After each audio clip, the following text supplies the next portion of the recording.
Bonjour, voilà. Aujourd'hui, je fais cette petite vidéo. Alors, j'ai pas perdu mon commerce, j'ai pas perdu mon boulot, j'ai pas été malade, j'ai perdu aucun membre de ma famille dans toute cette mascarade. Mais là, je sature. Ça fait un an qu'on se fout de notre gueule. Parce qu'on se fout de notre gueule. Et si Véran, Castex, Macron et tous les sbires de l'OMS et j'en passe me regardent par chance, oui, vous nous prenez pour des cons, on le sait, on suit le truc, on n'est pas teubés, on n'est pas aussi idiots que ce que vous pourriez croire. Et ça, je pense que vous aviez peut-être pas anticipé le fait qu'en confinant tout le monde, en essayant de séparer, de diviser les gens, certaines personnes allaient pouvoir se rassembler, se rapprocher et se rendre compte qu'on était manipulés, on le savait, mais à ce point-là, je pense que non. Enfin, moi perso, pas autant. Là, je sature parce que il y a un article d'un journal de ma région qui s'appelle La Charente Libre, qui a fait un super titre racoleur à la mort moelleux, comme ils savent si bien le faire depuis un an, de toute façon. Alors, une semaine d'angoisse pour les parents, un bébé de 18 jours positif au coronavirus. Voilà. Et puis quand tu lis l'article, parce que les gens ils lisent pas, hein, ils commentent, oh là là, mon Dieu, c'est horrible, pauvre petit chou, faut vite se vacciner, patati patata. Quand tu lis l'article, en fait, le môme il est resté une semaine à l'hosto parce qu'il avait de la fièvre. Voilà. Il n'a pas de problème respiratoire, il n'a pas été intubé, il n'a pas été en réa, que dalle. Tu vois, il avait juste de la fièvre, comme un bébé peut avoir de la fièvre. Et vous voyez ça depuis un an, c'est que ça. Que ça, que ça, que ça. Des choses qui font peur aux gens. Ça, ils vous lobotomisent. Ils vous lobotomisent le cerveau. Vous allumez la télé, vous regardez la télé, les pubs. Dans la rue, les gens masqués, le coronavirus partout, partout, partout. Vous n'entendez que ça. Vous êtes complètement... Les gens sont en train de devenir des zombies. Vous vivez dans un monde qui est complètement faux. On vous fait croire n'importe quoi. Alors oui, le coronavirus, il existe comme n'importe quel virus. Oui, il a tué des gens, comme la grippe. La tuberculose, ça fait 2 millions de morts par an. 2 millions de morts dans le monde par an, d'accord? Il y a un vaccin pour la tuberculose qui est efficace à peu près à 50%. Tout le monde s'en branle. Les pneumonies chez les enfants de moins de 5 ans, ça fait 1,2 million de morts par an. 1,2 million d'enfants de moins de 5 ans meurent tous les ans des suites d'une pneumonie. Est-ce que quelqu'un a dit quelque chose? Tout le monde s'en bat. Tout le monde s'en fout, tout le monde s'en balance. Alors, à tous ceux qui viennent me dire aussi, toi, si tu chopes le Covid, tu signeras une décharge pour pas te faire soigner à l'hôpital. Donc, vous allez dire ça aussi à tous les gens qui achètent des paquets de cigarettes, des bouteilles d'alcool, qui se font soigner pour des cirrhoses, les 75 000 personnes à peu près par an qui décèdent des suites d'un cancer du poumon. D'accord? Vous irez dire ça aussi à tous les gamins qui sont suivis pour obésité morbide parce qu'ils se goinfrent de saloperies que vous achetez dans les commerces. Donc non, la santé, elle dépend que de moi. Elle dépend pas de la personne que je croise dans la rue, quel est son masque ou pas. Faut arrêter de faire peur aux gens. On va devenir complètement dingue. Moi, je me suis engueulée avec des potes, avec ma famille. Tout ça pourquoi? Parce que, Natacha, t'es trop prise dans ton truc, là, faut que tu lâches. Mais non, je lâche pas. Moi, je lis la presse à l'étranger. J'ai été sur le site de l'OMS au mois d'avril l'année dernière. Qu'est-ce qu'ils ont dit sur le site de l'OMS? C'est marqué noir sur blanc. Vous pouvez les retrouver, les textes. Tous les décès avec Covid ou suspicion de Covid doivent être notifiés Covid. On a des témoignages de soignants qui ont vu des gens décédés de cancer ou de n'importe quelle autre maladie. Mais comme ils étaient testés positifs au coronavirus, on a noté Covid-19, d'accord, sur leur certificat de décès. Il y en a plein des soignants, il y en a plein des médecins, il y en a plein des ambulanciers qui le disent sur les réseaux, qui se font traiter de complotistes et tout ça. Alors je vais vous dire un truc, je crois pas aux reptiliens. Non, la Terre, elle est pas plate, elle est ronde. Ah oui, si vous voulez me chercher aussi sur l'extrême droite, bah non, je suis pas d'extrême droite. J'aurais plutôt tendance à être de gauche. Mais comme ce sont tous des pourris, à gauche, à droite, au milieu, sur les extrêmes, franchement, maintenant, je suis apolitique et aux prochaines élections, je voterai blanc. Qu'est-ce qu'on peut dire? Non, je suis pas antisémite non plus parce que, vous voyez, mes grands-parents, ils ont fait la Seconde Guerre mondiale. Et puis ma grand-mère, elle travaillait à la préfecture de Paris et elle a fait des faux papiers pour les juifs qu'elle cachait sous son chapeau, qu'elle faisait passer au travers de la Gestapo. Donc non, je suis pas antisémite non plus.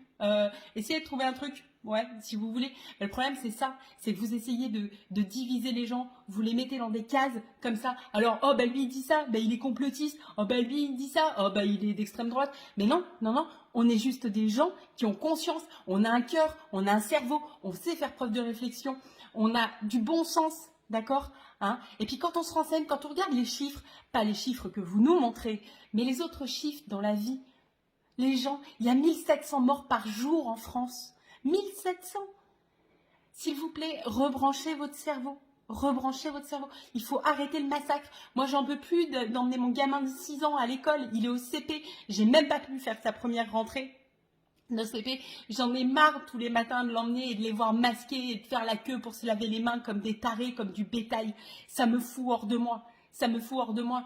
Tous ces gens, les restaurateurs, tout. Vous avez tout perdu. Vous attendez quoi? Vous attendez quoi? Putain, je sais pas si j'avais un resto, mais il y a un moment, mais vous vous plantez devant vos restaurants, vous les ouvrez, il y a des gens qui vont venir. On viendra, on viendra. Tout le monde n'est pas apeuré comme ce qu'on vous fait croire. Parlez avec les autres, parlez. Moi, je parle dans les magasins, je parle avec les caissières, je parle avec les clients qui viennent me voir, je parle avec eux. Et il y a beaucoup de gens, ils mettent le masque juste parce qu'ils n'ont pas envie de se prendre 135 balles d'amende. C'est tout. C'est tout. Mais, et des jeunes, des moins jeunes, des gens du troisième âge qui en ont rien à branler et qui ont absolument pas peur de la mort. Est-ce que vous croyez, vous, que les gens dans les EHPAD, ils n'ont pas qu'une envie, c'est de serrer les gens qu'ils aiment dans leurs bras, même s'ils doivent en mourir? Mais bien sûr, je vais vous dire un truc. L'année dernière, il y a eu une épidémie de bronchiolite hyper sévère. Vous savez ce que ça fait que d'appeler le SAMU à 8 h du matin parce que votre fille dans vos bras qui a 4 mois, elle respire plus? Vous le savez, elle a passé 12 jours en réanimation pédiatrique au CHU de Poitiers. Au CHU de Poitiers, ils m'ont expliqué que tous les hivers, c'était la même merde et qu'il y avait des gamins cette année qui étaient dispatchés de Paris ou d'autres grandes villes vers d'autres hôpitaux parce bah oui, parce que quand tu as 15 places en réa pédiatrique, genre pour une ville comme Poitiers, et ben voilà, et ben à Paris, c'est pareil. Et personne n'en a parlé. Et qu'est-ce qu'ils m'ont dit, moi, au service en réa pédiatrique? Ils m'ont dit, prenez votre fille dans les bras le plus souvent possible parce qu'il faut du contact. Et oui, parce que les câlins, ça soigne. Et c'est pas un truc d'hurluberlu. Il faut que les gens se rassemblent. Il faut arrêter tout ça. Il faut arrêter tout ça. Vous pouvez pas les laisser. Vous pouvez pas les laisser vous terroriser. Quand on sait qu'on va mourir. Si vous avez peur de mourir, vous ne vivez pas. Le jour où vous n'avez plus peur de mourir, vous commencez à vivre.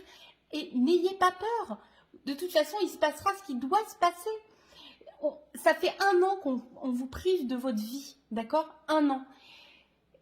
Vous allez continuer combien de temps comme ça à vous priver de faire ce que vous voulez faire? Demain, mais peut-être que demain vous serez mort. Qu'est-ce que vous en savez? Ah, mais ça ira mieux dans 6 mois, on n'aura plus le masque et tout. Mais qu'est-ce que vous en savez dans 6 mois si les gens que vous aimez ou vous-même vous serez encore là? Vous ne savez pas. Vous ne savez pas. Le seul moment dans lequel vous êtes certain, c'est aujourd'hui. C'est le moment présent. Personne. On fait toujours des plans sur la comète, sur les mois, les années qui arrivent. Mais on n'en sait rien. On n'en sait rien. Et au final, on devrait s'en foutre royalement de ce qui nous attend. On devrait s'en foutre. Ce qui est important, c'est maintenant. C'est la seule réalité que vous avez, que vous pouvez toucher, sentir. Utilisez votre cœur. Voilà. Je sais pas quoi dire de plus. Je sais plus. Mais ce monde est irrespirable et à bien des niveaux. Et je crois qu'il est urgent, vraiment, que les gens ouvrent les yeux.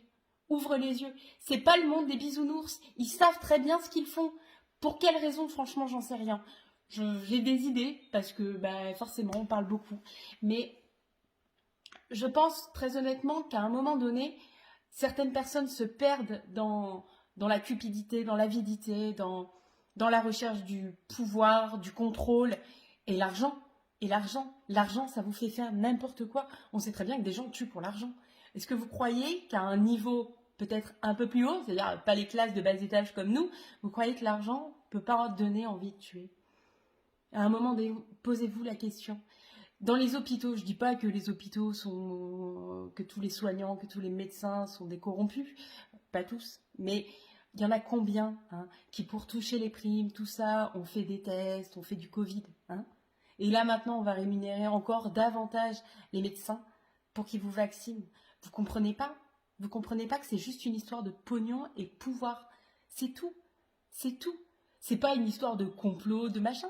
C'est une question de fric. Mais ça l'a toujours été. Une question de contrôle, ça l'a toujours été.